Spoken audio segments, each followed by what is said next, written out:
This is Newsfighters podcast, where we fight the news so you don't have to. With your host, Dylan Behan.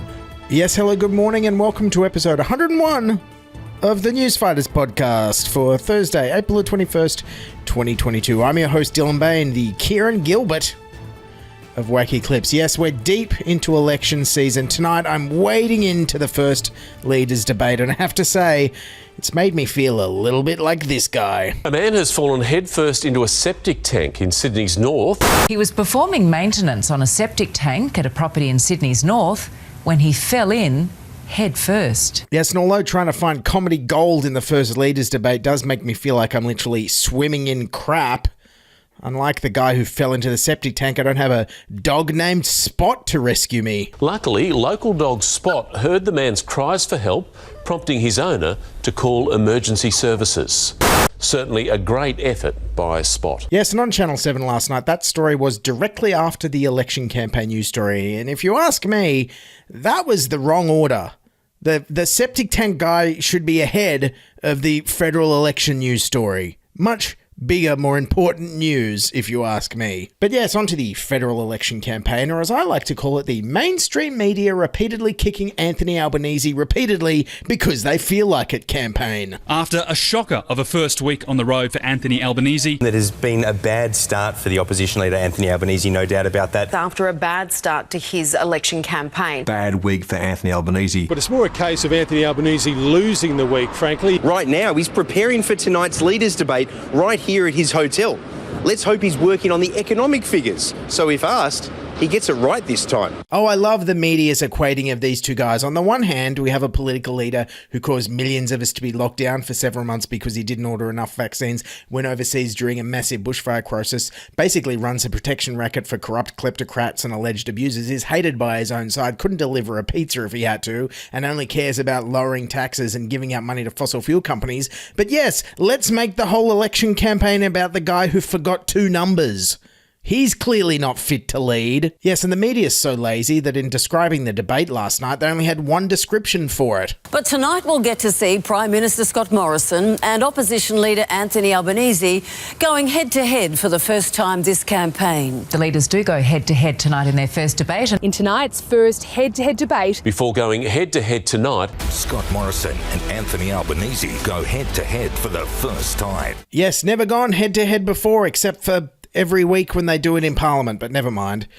Yes, the debate was on Rupert Murdoch's Sky News channel, which meant the host had to actually take a break from bashing Anthony Albanese for a minute and actually listen to what he had to say, which must have been a big change for them. And now into the debate itself, and Morrison and Albanese were actually on a unity ticket when it came to forgetting people's names. It was Mariel, is that right? Mariella. Mariella.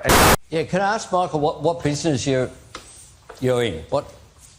Daniel. The debate started with opening remarks, which of course for Morrison meant rolling out his pity party pitch he's been refining lately. It's been tough. It's been incredibly tough. After everything we've been through as a country over these last few years, Australians are incredibly resilient. They've overcome. We've pushed through. And you could tell the campaign higher-ups passed along some messages. Morrison got the memo not to smirk too much, thankfully, while Anthony Albanese got the memo to start using the word plan. We need a plan for cheaper childcare, cheaper electricity. We need a plan for housing affordability.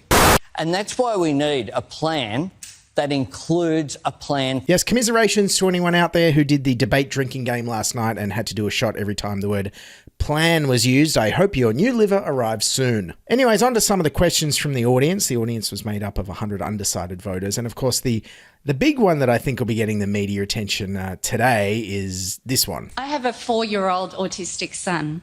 We are grateful to receive funds through the NDIS, but I've heard many stories of people having their funds cut recently under the current government, including our own. Well, thank you, Catherine. What's your son's name? Ethan. Ethan, he's 4. Jenny and I have been blessed. We've got 2 children that haven't had to go through that. And so for parents with children who are disabled, I can only try and understand. Ah, yes, good job, Mr. Empathy. Done it again. Jeez, imagine what it would have been like if there was like a bushfire victim up there pouring their heart out that their house had burned down. Morrison would have been like, Jenny and I have been blessed with a house that hasn't burnt down. I can't even imagine. And speaking of houses, there was actually a question on housing affordability, which was nice, to which Morrison responded. I remember when Jenny and I bought our first house, it was 30 years ago. It was tough then, but I believe it's tougher now. Here in Brisbane, you're looking at median house prices of about $840,000. Now, for apartments, it's around $450,000, the median. To which everyone in Sydney responded, holy crap, I'm moving to Brisbane. That's so cheap. And thanks, ScoMo, for knowing all the exact figures there. If there's one thing all these debates prove is that Morrison's only discernible skill is memorising numbers. Nobody asked him to recite pi. We'll be here all day. Hey, Morrison, if this politics thing doesn't work out, you want to come down to Star Casino later, count some cards with me? Maybe. Put your skills to some use, finally. Oh, and thanks for reminding us how hard it was to buy a house in 1992 when the median Sydney house price was, let me look it up here, $183,000. Every millennial is like, wow, Scott, how did you do it? The crisis in aged care also came up as an issue, and Morrison bizarrely claimed this. I called the Royal Commission into aged care because I didn't think the aged care industry, the aged care system was working. No, you called the Royal Commission into aged care for the exact same reason you always call the Royal Commission. There was a Four Corners report that made you call the Royal Commission. You know, on the ABC, the channel this debate should have been on. And then when it came to staffing levels and Labor's plan to have nurses on staff 24/7, Morrison said this. We can't just make nurses all of a sudden fall out of the sky. To which Labor responded, under this government, nurse catapult technology's gone backwards. We need to start building nurse catapults here in Australia. And then when it came to aged care funding, well, you just know Albanese's going to get some flack in the media for this flippant statement. And better transparency and accountability. We want to make sure that every single dollar that goes in, we know where it's going to. Not going to profits for someone to buy a new Maserati. Oh, you just know the Daily Telegraph tomorrow is going to have a front page story from a pissed off aged care shareholding Maserati owner about Labor trying to take their Maserati habit away from them. The next debate's going to have an irate Maserati owner at it confronting Albo. You know, it's going to be franking credits all over again, but Maseratis. A recurring theme of this debate was the two leaders just ignoring whatever questions they were asked and talking about whatever they wanted to. Here's a perfect example from Morrison. The latest polling statistics show that voters have an all-time low level of faith in the integrity of both major party politicians. What are you going to do to restore their trust in the democratic process? Thank you. Well, thank you, Claire. Our strong economic plan is getting people off welfare and into work. Our economic plan is about helping Australians realise their big aspirations in life. Yes, Morrison's government lacks so much integrity, he couldn't even answer a question about integrity. He's like, oh, crap, they'll make me want to talk about all my corrupt ministers. What'll I do? Economic plan and run down the clock. Always works. Then there was this question from a small business cafe owner. During the pandemic, I think it's fair to say that a lot of the small businesses like myself, we were left out in the cold. JobKeeper was not accessible to us as we were not employees of our businesses. There was a lot of friends around that were sole traders, they were contracted to others, they were not eligible as well. Yes, and in a true sign that he has no idea how the economy works for us sole traders and freelancers who were basically abandoned during COVID, Morrison responded by saying, shut up and eat your tax cuts. Well, we've cut taxes for small business down to 25%. Second of all, we've provided the instant asset write-off, and what that means is if you go and spend on a new piece of plant and equipment, a coffee machine, a fridge... Yes, and also, eat your coffee machine or fridge. It's an instant asset write-off now. Meanwhile, Albanese's response to this struggling small business owner was all about how he was going to make his wage bill more expensive. We think that as well in terms of taking pressure off your small business. What we need to do is to have a plan as well to lift wages throughout the economy. Good one, Albo. Next time someone's drowning, you're going to tell them to drink water too? Why not? And then there was this question. I read today that only 55% of 18-year-olds are currently enrolled to vote. Yeah. So I wanted to get an idea about how we're going to look at the disillusionment, I guess, externally as well as internally, coming off the back of some of those tragic stories that we've heard from federal government lately with bullying and some issues inside around that. So how can we look internally to fix that? Now, I don't know about you, but listening to that question, I assumed it was about disillusionment with politicians and those allegations about bullying within political parties. But no. According to Scott Morrison, it was a perfect excuse to launch an all-out tirade against social media. But one of the biggest changes has been, I think, the very corrosive impact of social media on our society, and particularly in the way that it robs and steals the confidence and hopes of young people in particular, the bullying that goes online. Yes, but we all know Scott Morrison doesn't really care about children being bullied. All he cares about is his ministers being bullied on Twitter. He wants them to be able to unmask anyone who says anything mean about them and force social media companies to hand over identities like we're in China.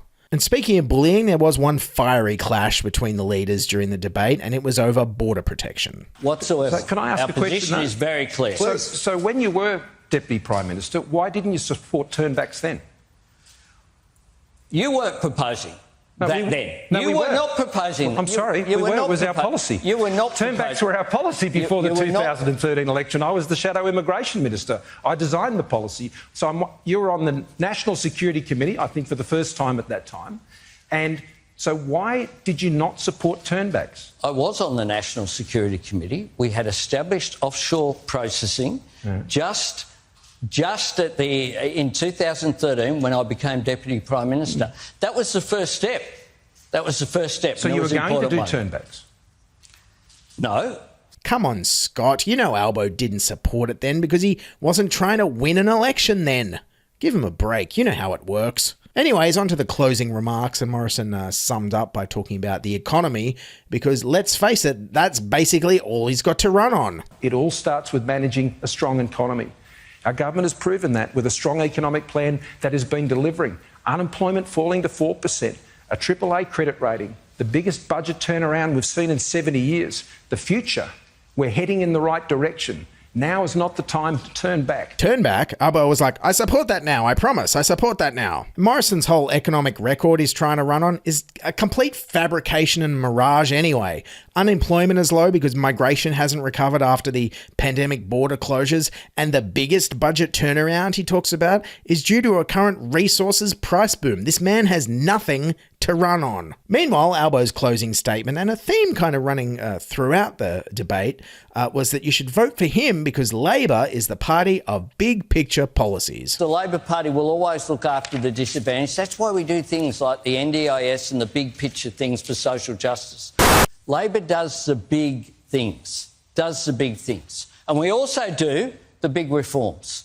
We did the NDIS, we did paid parental leave, we did a fibre-based national broadband network. Labor does the big reforms. Meanwhile, everyone at home was like, we don't want any big new reforms. Can you just promise you won't go to Hawaii if there's an emergency? If you're elected, can you promise your government will not be full of corrupt pork-barreling sex pests, please? That's the level. That's the bar for leadership right now. Just don't be a government full of corrupt sex pests and don't go to Hawaii. That's all we want. Anyways, at the end, Sky News polled the undecided voters as they left and announced the winner. 35% support for Scott Morrison, 40% support for Anthony Albanese, 25% of those in the room remain undecided. So after a debate where Morrison couldn't talk about his record and Albanese didn't land any knockout blows, well, we all know there was really only one winner today. Great effort by Spot. Alrighty, thanks for listening. That's episode 101 of Newsfighters. And if you're wondering, hey, what happened to episode 100? Well, it's out on our Patreon at patreon.com/newsfighters and on our Apple Podcast subscription. If you want to click on there and listen to it, I'll get some sweet, sweet coffee money. Or you can buy me a coffee at buymeacoffee.com/newsfighters. Thanks for listening. I'm going to be releasing more of these quick turnaround things during the election campaign. So keep subscribed, keep listening, follow us on social media, sign up for our newsletter at newsfighters.com, and keep fighting, and bye for now. This is Newsfighters, where we fight the news so you don't have to. Great effort by Spot.